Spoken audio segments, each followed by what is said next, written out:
എപ്പിസോഡിൽ നമ്മൾ ചർച്ച ചെയ്തത് ദ സീക്രട്ട് എന്ന് പറയുന്ന ഒരു പുസ്തകത്തെക്കുറിച്ചാണ്. റോണ്ട ബയറൻ എഴുതിയ പുസ്തകം. അതിൽ സീക്രട്ട് എന്താണ്, രഹസ്യം എന്താണ്? The secret is the law of attraction. ആകർഷണ നിയമമാണ്. എന്തിനെ ആകർഷിക്കുന്നു? നമ്മൾ കണ്ടു, the like attracts the like. ഒരു സാധനം അതുപോലെയുള്ള സാധനത്തെ ആകർഷിക്കുന്നു.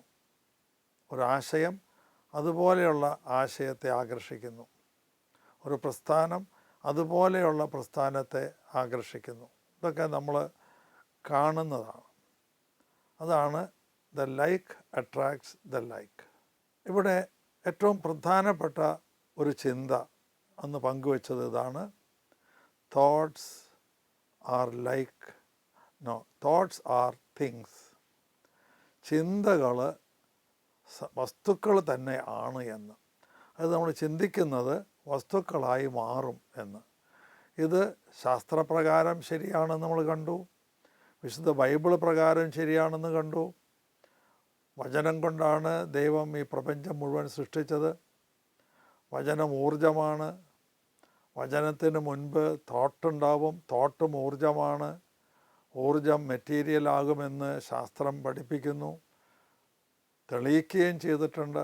ഇതെല്ലാം, ഈ കാര്യങ്ങളെല്ലാം തന്നെ, ഈ ബുക്കിൽ പറയുന്ന കാര്യങ്ങളെല്ലാം തന്നെ ശാസ്ത്രത്തിനും ബൈബിളിനുമൊക്കെ എഗ്രിയബിളായിട്ടുള്ളതാണ് എന്ന് നമ്മൾ കണ്ടു. പിന്നെ എന്നെ ഏറ്റവും അധികം ആകർഷിച്ച ഒരു വാചകം നിങ്ങളോട് പറയണ്ടായി.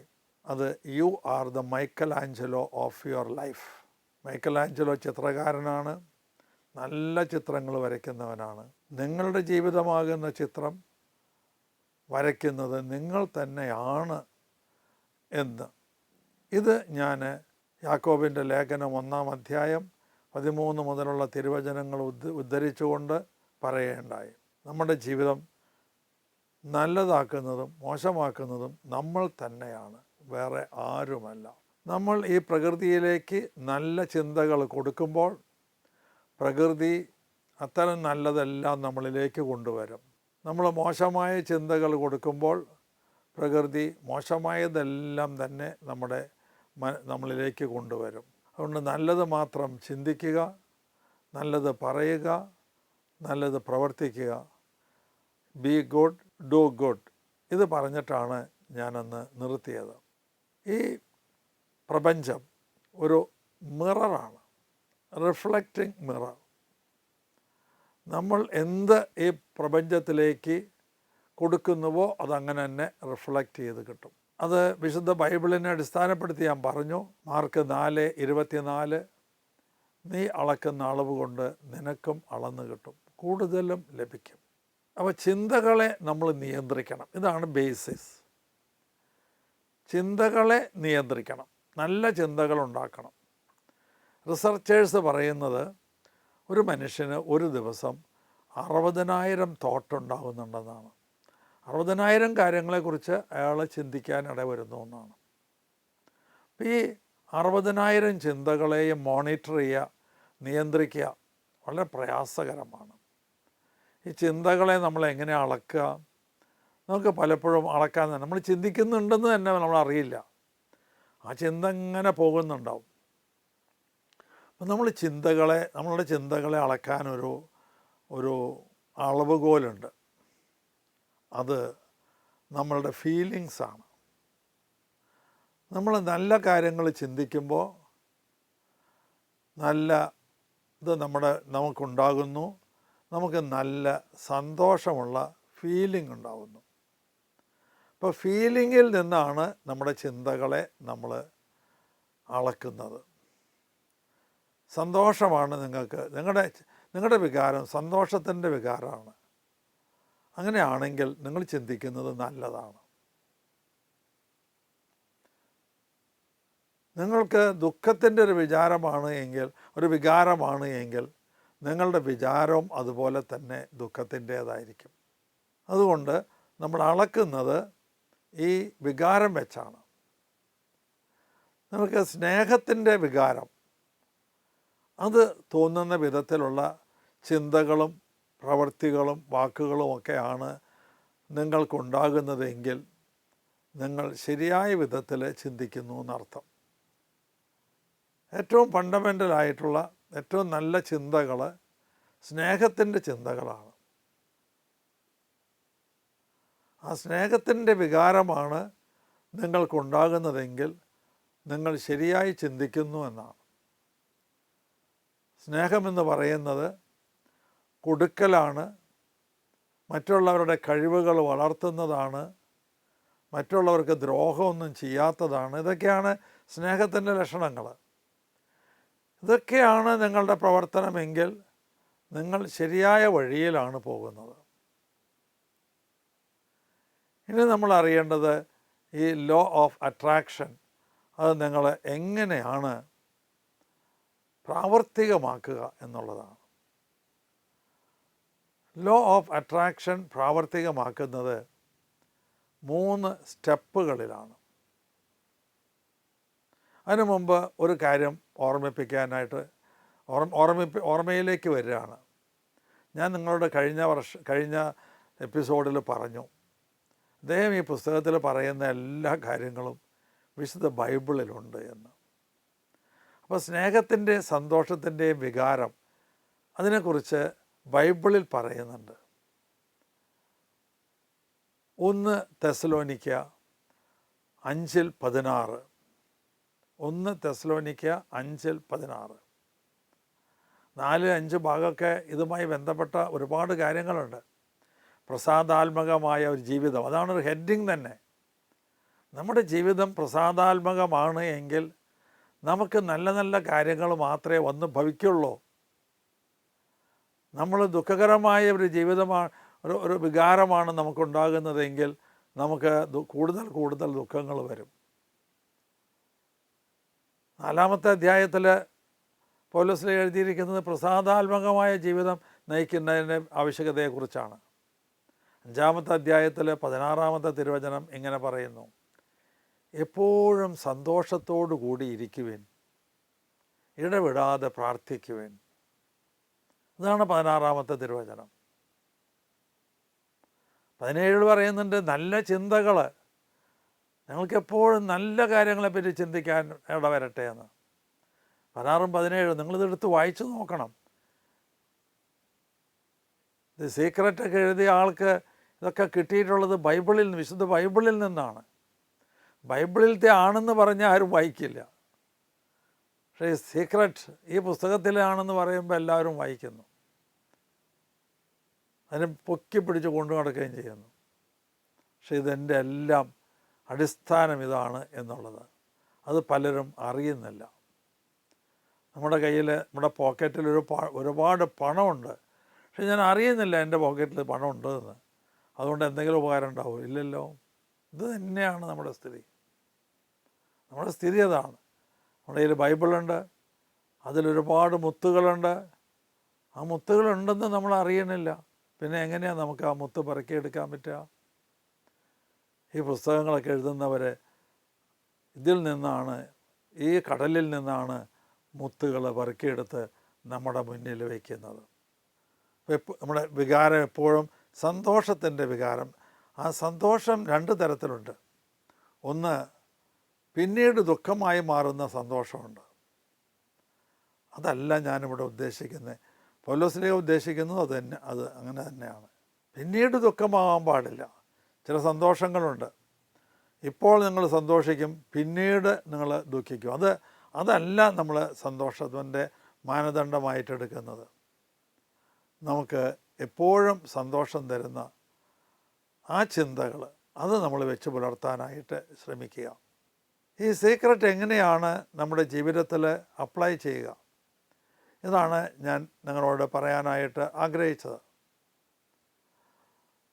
3 സ്റ്റെപ്പുകളിലാണ് ഈ ചിന്തകൾ നമ്മളിലേക്ക്, ഈ സീക്രട്ട് നമ്മളിലേക്ക് പ്രാവർത്തികമാക്കുന്നത്. 1-ാമത്തെ സ്റ്റെപ്പ് ആസ്ക്, ചോദിക്കുക. എന്താണോ നിങ്ങൾക്ക് വേണ്ടത് അത് നിങ്ങൾ ചോദിക്കുക. 2-ാമത്തേത് ബിലീവ്, ഫെയ്ത്ത് ഉണ്ടാവും, വിശ്വസിക്കുക. ഇതെനിക്ക് ലഭിക്കും എന്ന് വിശ്വസിക്കുക. മൂന്നാമത്തേത്, ഇത് ലഭിച്ചു എന്ന് തന്നെ ഉറപ്പാക്കുക. ലഭിക്കും എന്ന് ഉറപ്പാക്കുകയല്ല, ലഭിച്ചു കഴിഞ്ഞു, ലഭിച്ചു കഴിഞ്ഞു. ഇതൊക്കെ കൂടി ചേർത്തതാണ് യേശുവിൻ്റെ വചനം. യേശു പറയുന്നുണ്ട്, മത്തായി 21:22 പറയുന്നു, എന്താണ്? വിശ്വാസത്തോടെ ചോദിക്കുന്നതെല്ലാം നിങ്ങൾക്ക് ലഭിക്കും. മത്തായി 21:22, വിശ്വാസത്തോടെ ചോദിക്കുന്നത് എന്തും നിങ്ങൾക്ക് ലഭിക്കും. പിന്നെ യേശു പറയുന്നുണ്ട്, ചോദിക്കുവിൻ നിങ്ങൾക്ക് ലഭിക്കും, മുട്ടുവിൻ നിങ്ങൾക്ക് തുറന്നു കിട്ടും, അന്വേഷിപ്പിൻ നിങ്ങൾ കണ്ടെത്തും. നിങ്ങൾ ചോദിക്കുക, എന്താണോ നിങ്ങൾക്ക് ആവശ്യമുള്ളത് അത് നിങ്ങൾ ചോദിക്കുക. സീക്രട്ട് എന്ന് പറയുന്ന പുസ്തകത്തിൽ ചോദിക്കുന്ന രീതി ഇതാണ്. അത് നിങ്ങൾ ചിന്തിക്കുക. അപ്പോൾ ചിന്തിക്കുമ്പോൾ ഈ തോട്ട് വേവ്സ് അങ്ങോട്ട് പോകുന്നു, ആ തോട്ട് വേവ്സ് അവിടുന്ന് റിഫ്ലക്റ്റ് ചെയ്ത് വരുന്നു. ഇതാണ് സീക്രട്ട് എന്ന് പറയുന്ന പുസ്തകത്തിലെ രീതി. ബൈബിളിൽ പറയുന്നത് നിങ്ങൾ ചോദിക്കൂ. തോട്ട് കഴിഞ്ഞിട്ടാണ് ചോദ്യം വരുന്നത്. തിങ്ക് ചെയ്യാത്തതൊന്നും നിങ്ങൾക്ക് ചോദിക്കാൻ പറ്റില്ലല്ലോ. നിങ്ങൾ ചോദിക്കുകയാണ്. നമ്മൾ ദൈവത്തോട് ചോദിക്കുന്നു. ബുക്കിൽ പറയുന്നത് ഈ യൂണിവേഴ്സിനോട് ചോദിക്കുക എന്നാണ്. ഇതാണ് വ്യത്യാസം. വ്യത്യാസം അത്രയേ ഉള്ളൂ. ചോദിക്കുവാൻ നിങ്ങൾക്ക് ലഭിക്കും. മാർക്ക് 11:24 ഒരു തിരുവചനമുണ്ട്. വിശ്വാസത്തോടെ ചോദിക്കുന്നത് എന്തും നിങ്ങൾക്ക് ലഭിക്കുക തന്നെ ചെയ്യുമെന്നാണ്. വിശ്വാസത്തോടെ ചോദിക്കുന്നത് എന്തും നിങ്ങൾക്ക് ലഭിക്കുക തന്നെ ചെയ്യുമെന്നാണ്. യാക്കോസ്ലിയായുടെ ലേഖനത്തിൽ 5-ാം അധ്യായം 15-ാം തിരുവചനം, വിശ്വാസത്തോടെ പ്രാർത്ഥിച്ചാൽ രോഗി സൗഖ്യം പ്രാപിക്കുമെന്നാണ്. വിശ്വാസത്തോടെയുള്ള പ്രാർത്ഥന സൗഖ്യം നൽകും. അപ്പോൾ ചോദിക്കണം, അതോടൊപ്പം അത് വിശ്വാസത്തോടു കൂടെ ആയിരിക്കുകയും വേണം. ചോദിക്കാതിരുന്ന ഒരാൾക്ക് കിട്ടിയത് ഞാനിങ്ങനെ എൻ്റെ ഓർമ്മയിലേക്ക് വരികയാണ്. ബൈബിളിൽ റെഫറൻസ് എനിക്ക് കൃത്യമായിട്ട് അറിയില്ല, ഓർമ്മയില്ല. ഇത് നിങ്ങളോട് സംസാരിച്ചുകൊണ്ടിരിക്കുമ്പോൾ തമ്പുരാൻ തരുന്ന ആശയമാണ്. ആ രക്തസ്രാവക്കാരി സ്ത്രീ അവൾ യേശുവിൻ്റെ വസ്ത്രത്തിൻ്റെ അറ്റത്ത് തൊടുക മാത്രമേ ചെയ്തുള്ളൂ.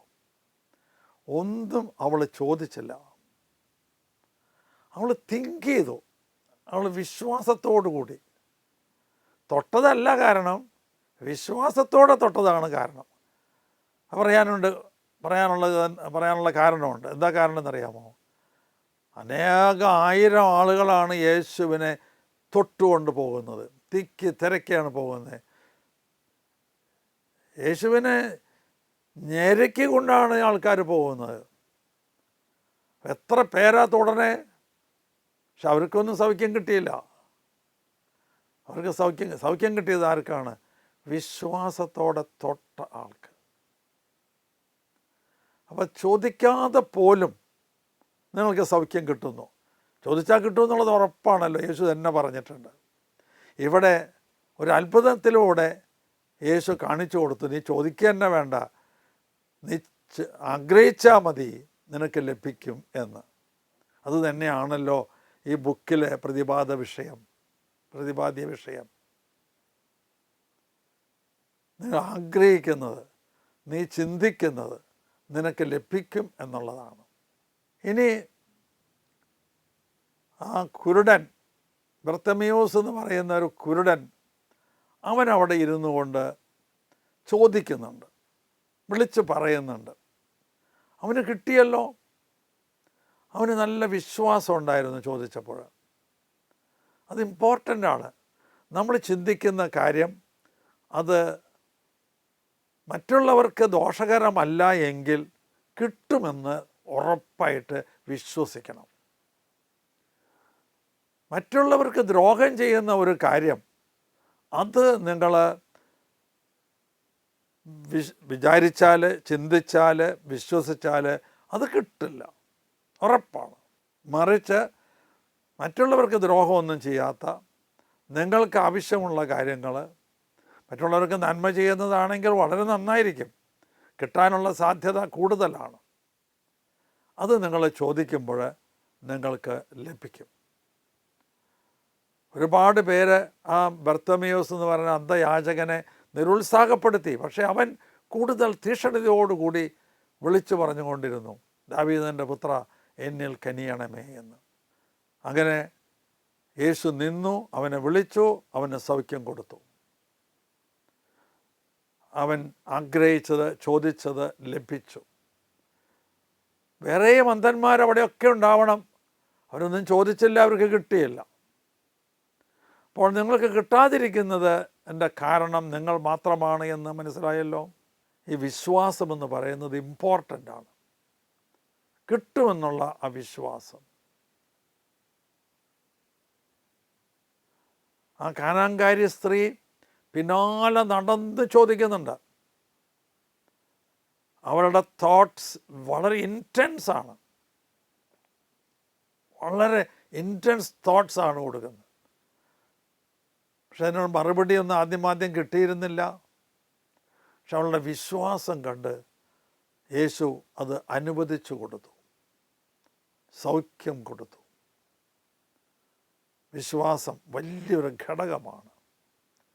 ഈ പരീക്ഷ വിജയിക്കാൻ എനിക്ക് കഴിയും, ഈ പ്രോബ്ലം എനിക്ക് ചെയ്യാൻ കഴിയും എന്നൊക്കെ നിങ്ങൾ ദൃഢമായി വിശ്വസിച്ചാൽ നിങ്ങൾക്കത് ചെയ്യാനുള്ള സാധ്യത കൂടുതലാണ്.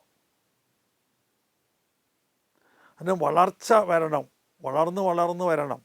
അല്ലാതെ തുടക്കം തന്നെ ഒരു വലിയ പ്രോബ്ലം എടുത്തിട്ട് അത് ചെയ്യാനായിട്ട് ശ്രമിച്ചു, ഒരുപാട് ശ്രമിച്ചു, എന്നിട്ടും നിങ്ങൾക്ക് കിട്ടിയില്ല എന്ന് പറഞ്ഞിട്ട് വിശ്വാസക്കുറവിനെ സ്വീകരിക്കരുത്.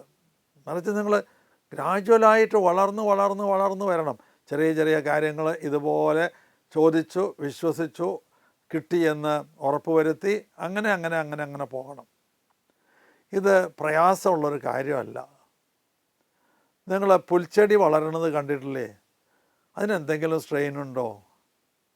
ഒരു ചെടി, ഒരു മരം വളരുന്നത് അത് നിങ്ങൾ നോക്കിയിട്ടുണ്ടോ? അതിന് ഒരു സ്ട്രെയിനും ഇല്ല. ഒരു പൂമ്പൊട്ട് വിരിയുന്നത് അതിനെന്തെങ്കിലും സ്ട്രെയിനുണ്ടോ? ഒന്നുമില്ലല്ലോ. അതൊക്കെ ഒരു നാച്ചുറലായിട്ടുള്ള ഒന്നാണ്. എന്നോട് ഞാൻ ഇതിങ്ങനെ സംസാരിച്ചുകൊണ്ടിരിക്കുമ്പോൾ തമ്പുരാൻ ഒരു ചോദ്യം എൻ്റെ മനസ്സിലേക്ക് തരുന്നു, അതിൻ്റെ ഉത്തരവും തരുന്നുണ്ട്. അപ്പോഴാ മോനെ ഈ ഒരു സ്ത്രീ പ്രസവിക്കുന്നത് എന്തോരം സ്ട്രെയിനോട് കൂടിയാടാ എന്നൊരു ചോദ്യം എൻ്റെ മനസ്സിലേക്ക് തന്നു. അപ്പോൾ തന്നെ തമ്പുരാൻ അതിൻ്റെ ഉത്തരവും തരുന്നുണ്ട്.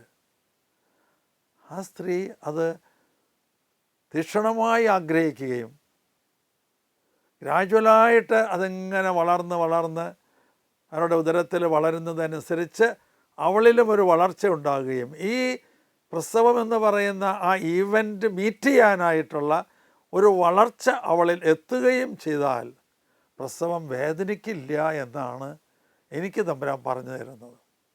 അതിന് വളർച്ചയുണ്ടാവണം. ഒരു റോസാ ചെടി അതിൻ്റെ വളർച്ച എത്തുന്നതിന് മുമ്പ് ഒരു പൂ ഉണ്ടാകണമെന്ന് വിചാരിച്ചാൽ പറ്റുമോ? ഇല്ല. അപ്പം ആ പൂ വിടരുന്നതിൻ്റെ സമയത്തേക്ക് ആ ചെടിയുടെ വളർച്ച ഇങ്ങനെ വരികയാണ്. അതുപോലെ ആ പ്രസവത്തിൻ്റെ സമയത്തേക്ക് ആ സ്ത്രീയുടെ വളർച്ച, ശാരീരികവും മാനസികവുമായ വളർച്ചയൊക്കെ എത്തുമ്പോൾ അത് ഒരു സുഖപ്രസവമായി മാറും. നമ്മുടെ ജീവിതത്തിലൊക്കെ അങ്ങനെ എത്രയോ വലിയ ലെവലിലേക്ക് വേണമെങ്കിലും നമുക്ക് എത്താൻ പറ്റും. അത് തുടക്കത്തിലേ തുടങ്ങിയിട്ട് വേണം, അല്ലാതെ അല്ല. പെട്ടെന്ന് അങ്ങനെ ആവണമെന്ന് വിചാരിച്ചാൽ നടക്കില്ല. ഒരു പുൽച്ചെടി വളരുന്നത് അതിൻ്റേതായിട്ടുള്ള രീതിയിലാണ്. ഒരു തേക്ക് മരം വളരുന്നതോ അതതിൻ്റേതായിട്ടുള്ള രീതിയിൽ. ഒരു പുൽച്ചെടിക്ക് പെട്ടെന്നൊരു തേക്ക് മരമാകണമെന്ന് വിചാരിച്ചാലൊന്നും നടക്കില്ല. അത് വളർച്ച പ്രാപിച്ച് ഇങ്ങനെ വരണം നമ്മുടെ ജീവിതത്തിൽ. മൂന്നാമത്തേത്, അത് റിസീവ് ചെയ്തു എന്നുള്ള ബോധ്യം ഉണ്ടാവണം. പ്രാർത്ഥിക്കുമ്പോൾ തന്നെ കിട്ടിയെന്ന് ബോധ്യപ്പെടണം. നമ്മുടെ പ്രാർത്ഥനയിൽ തന്നെ ഒരു മാറ്റം വരുത്താനുണ്ട്. ഇപ്പോൾ ഒരു രോഗി പ്രാർത്ഥിക്കുന്നു, സാധാരണയായിട്ട് പ്രാർത്ഥിക്കുക എൻ്റെ രോഗം മാറ്റിത്തരണേ എന്നാണ്.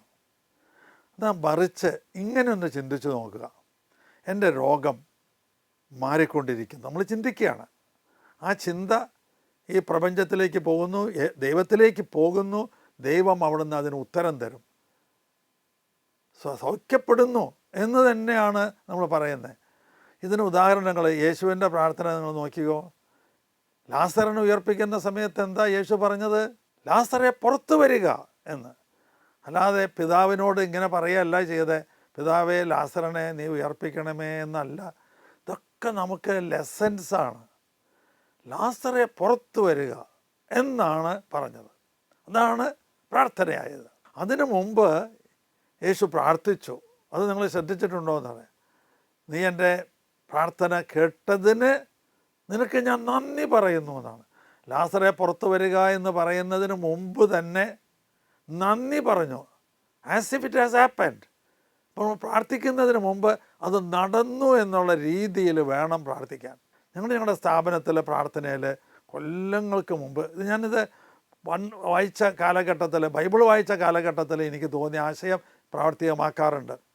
ഞങ്ങളുടെ പ്രാർത്ഥന കേട്ടതിന് ദൈവം അവിടുത്തോട് ഞങ്ങൾ നന്ദി പറയുന്നു എന്ന് എല്ലാ ദിവസവും ഞങ്ങളുടെ പ്രാർത്ഥനയിൽ, ഓരോ പ്രാവശ്യം ക്ലാസ് തുടങ്ങുമ്പോൾ ആ പ്രാർത്ഥനയിൽ പറയാറുണ്ട്, ഞങ്ങളുടെ പ്രാർത്ഥന കേട്ടതിന് നന്ദി പറയുന്നു. തളർവാദ രോഗിയോട് എന്താ പറഞ്ഞത്? നിൻ്റെ കിടക്കയും എടുത്ത് നടക്കുക എന്നാണ് പറഞ്ഞത്. നടക്കുക എന്ന്.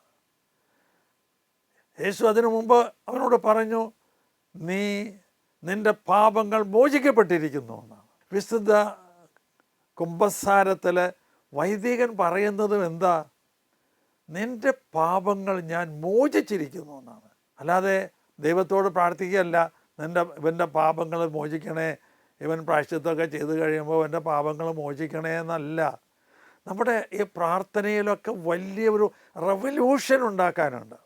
ഞാനൊക്കെ ചിലപ്പോൾ അങ്ങനെ പ്രാർത്ഥിക്കാറുണ്ട്.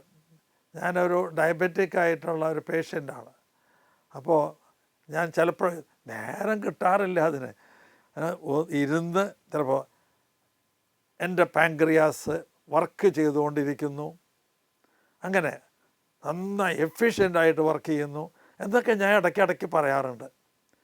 ഇത് ഓർമ്മ വരുന്ന സമയത്ത് അങ്ങനെ പറയാറുണ്ട്. അങ്ങനെ പറയുന്ന കാലഘട്ടത്തിൽ എനിക്ക് തോന്നിയിട്ടുണ്ട്, ഷുഗറൊക്കെ, ഞാൻ ഇൻസുലിൻ എടുക്കുന്ന ആളാണ്, അപ്പോൾ ഷുഗർ ഡൗണായി പോകാറുണ്ട്. അങ്ങനെ പ്രാർത്ഥിക്കാത്ത കാലഘട്ടത്തിൽ ആ ഇൻസുലിൻ സാധാരണ നിലയിൽ 80-90 കൊണ്ടുവരുന്നു. ഇതങ്ങനെയല്ല. ഷുഗർ കുറഞ്ഞു എന്ന് വെച്ച് നമ്മൾ നോക്കുമ്പോൾ അത് 68-70 ഒക്കെ ആയിട്ട് നിൽക്കുന്നത് കാണാൻ പറ്റും. ഞാൻ സൗഖ്യം പ്രാപിക്കുന്നു അങ്ങനെയാണ് നമ്മൾ പറയേണ്ടത്. നമ്മളൊരു നല്ല വണ്ണമുള്ള ഒരാൾ, അയാളുടെ വണ്ണം ഇടയ്ക്കിടയ്ക്ക് ഇങ്ങനെ പറയണം, എൻ്റെ വണ്ണം കുറഞ്ഞുകൊണ്ടിരിക്കുന്നു, എനിക്ക് കൃത്യമായ വണ്ണം വന്നുകൊണ്ടിരിക്കുന്നു, അങ്ങനെയൊക്കെയാണ് പറയേണ്ടത്. ഇത് ദൈവത്തെ ആശ്രയിച്ചാണ് നമ്മളിത് പറയുന്നത്. എത്രയോ അത്ഭുതങ്ങളാണ് യേശു ചെയ്തത്. അങ്ങനെ നീ വിശ്വസിക്കുന്നുവോ? ആ വിശ്വാസമുള്ളവന് സൗഖ്യം ലഭിക്കുന്നു. യേശു എല്ലാവരും സൗഖ്യപ്പെടുത്താൻ തയ്യാറാണ്. പക്ഷേ ആ വിശ്വാസമുള്ളവന്,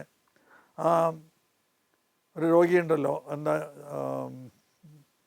അപസ്മാര രോഗിക്ക് സൗഖ്യം കൊടുക്കുന്നതിന് മുമ്പ് യേശു പറയുന്നുണ്ട്, വിശ്വസിക്കുന്നവന് എല്ലാം സാധ്യമാണ്. അപ്പോൾ ഈ അപ്പൻ വിളിച്ച് പറയും, ഞാൻ വിശ്വസിക്കുന്നു, എൻ്റെ അവിശ്വാസം പരിഹരിച്ച് നീ ഇവനെ സുഖപ്പെടുത്തണമേ എന്ന്. അപ്പോൾ വിശ്വാസത്തോടു കൂടി പ്രാർത്ഥിക്കുക, കിട്ടി എന്ന്, ലഭിച്ചു കഴിഞ്ഞു എന്ന് ഉറപ്പ് ആക്കുക, ദൈവത്തിന് നന്ദി പറയുക. ഇതാണ് നമ്മുടെ ഭാഗത്തുനിന്ന് നമ്മൾ ചെയ്യാനുള്ള പ്രാർത്ഥനയിൽ അടങ്ങിയിരിക്കുന്ന 3 കാര്യങ്ങൾ. 4 കാര്യങ്ങളെന്ന് ഞാൻ പറയും. 1, നീ ചോദിക്കുക. 2, നീ വിശ്വസിക്കുക. 3, കിട്ടി എന്ന് പോലെ പെരുമാറുക. 4, കിട്ടിയാൽ നീ നന്ദി പറയില്ലേ, ആ നന്ദി ഇവിടെ രേഖപ്പെടുത്തുക. ഒരിക്കൽ കൂടി ഞാൻ ആ 4 കാര്യങ്ങൾ, ബുക്കിലവർ 3 കാര്യങ്ങളാണ് പറയുന്നത്, ഞാനിവിടെ 4 കാര്യങ്ങൾ പറയും. 1, നീ ചോദിക്കുക, അത് ചിന്തിക്കുക. ചോദിക്കുന്നതിന് മുമ്പ് ചിന്തിക്കുന്നുണ്ടല്ലോ. ബുക്കിൽ പറയുന്നത് ചിന്തിക്കുക എന്നാണ്. ഞാൻ പറയും ചോദിക്കുക, തീക്ഷണമായിട്ട് ആഗ്രഹത്തോടു കൂടി ചോദിക്കുക. നിങ്ങൾ 2, വിശ്വാസത്തോടു കൂടി ചോദിക്കുക. 3, കിട്ടി എന്ന് വിചാരിക്കുക. 4, കിട്ടിയാലുള്ള പോലെ നീ ദൈവത്തിന് നന്ദി പറയുകയും ചെയ്യുക. നിങ്ങളിത് പരീക്ഷിച്ച് നോക്കണം. ഉറപ്പായിട്ടും നിങ്ങൾക്ക് ലഭിക്കുക തന്നെ ചെയ്യും. നിങ്ങൾ എന്താഗ്രഹിക്കുന്നുവോ അതെല്ലാം വേറൊരാൾക്ക് ദ്രോഹം വരാത്തതാണ് എങ്കിൽ തീർച്ചയായിട്ടും നിങ്ങൾക്ക് ലഭിക്കും. ഹെൽത്ത് വേണോ, വെൽത്ത് വേണോ, അറിവ് വേണോ, പ്രശസ്തി വേണോ, അധികാരം വേണോ, എന്ത് വേണമെങ്കിലും നിങ്ങൾ ചോദിക്കൂ, അതൊക്കെ നിങ്ങൾക്ക് കിട്ടും, ലഭിക്കുക തന്നെ ചെയ്യും. ദൈവം നമ്മളെല്ലാം സമൃദ്ധമായിട്ട് അനുഗ്രഹിക്കട്ടെ എന്ന് പ്രാർത്ഥിച്ചുകൊണ്ട് വാക്കുകൾ ഉപസംഹരിക്കുന്നു.